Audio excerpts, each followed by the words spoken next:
Kevin Durant, better known in the NBA community as KD or the Slim Reaper, is a Hall of Fame talent. With 2 championships under his belt, 1 MVP, 4 scoring champions, 9 All-NBA selections, and 11 All-Star appearances, he is widely accepted as the hardest player to guard. Here are 7 reasons why NBA players hate playing against him. First, the most obvious one, his frame. Basketball is a game of height. It's unfair how it favors the tall, and KD is amongst the tallest players in the league. On record, he's 6'10", but it's been reported by many players that he's actually 7 feet tall, if not more. For a long time, it was rumored that he actually lied about his height so he could continue playing the same position and keep getting the more favorable matchups. Especially as a small forward, he's way over the average height for his position. On top of this, don't let the thin frame fool you. He may be skinny, but he's no slouch when it comes to getting physical. He's played through pain and injury before, and he's not afraid to take it down low. Surprisingly, he and Giannis Antetokounmpo are the same height and weight. This may seem unbelievable considering how jacked Giannis is compared to KD, but it's true. The two may look different,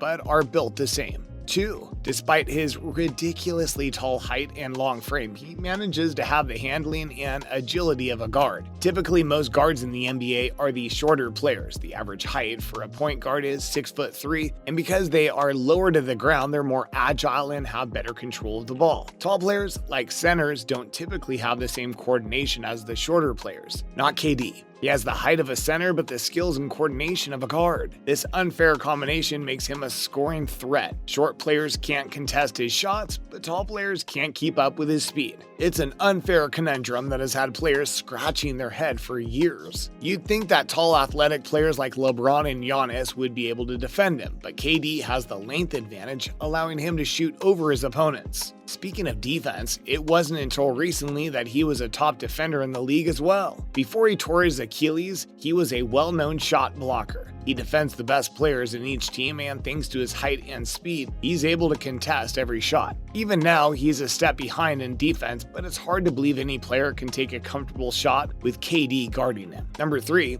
he's a 3-level scorer. Unlike Giannis being a dominant player in his own right, KD can score from any range. He can finish at the rim, he can hit the mid-range, and more importantly, he can hit the 3 in anybody's face. There is no one playstyle that you can box him into. Typically, every player has at least one weakness when it comes to scoring. Are they a sniper? Force them inside. Can they only finish at the rim? Give them space and force them to shoot. A good defender can exploit the flaws of their opponent, but what happens when they have no flaws? That's the problem with guarding KD. The man can score from anywhere. The only thing you can do is put someone of decent stature up against him and hope he can keep up. In the recent playoffs, PJ Tucker was assigned with the task of controlling KD. The veteran is much shorter but has the body to prevent KD from posting up. It was Milwaukee's hope that Tucker could at least force KD to take an off-the-dribble shot, making him at least a little uncomfortable. Yeah, that was their hope. It didn't work out that way though. KD still averaged 34 points and crossed up Tucker enough times to create a mini highlight reel. It was only by the efforts of Giannis that Milwaukee was able to pull out with the victory in the series. Moving on to point number 5, he's got a stacked team. KD has always been on the competitive end of the NBA. Aside from his early years in the NBA, he's always put himself in a position to compete. Whether that was in OKC as the lead man or in Golden State as a part of the Splash family.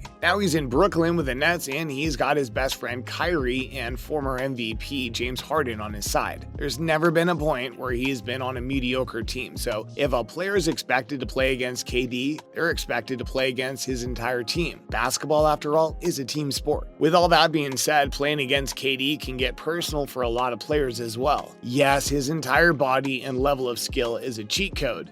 Yes, it's unfair for someone built like that to be skilled as he is. Yes, he will pull up on your face every single time.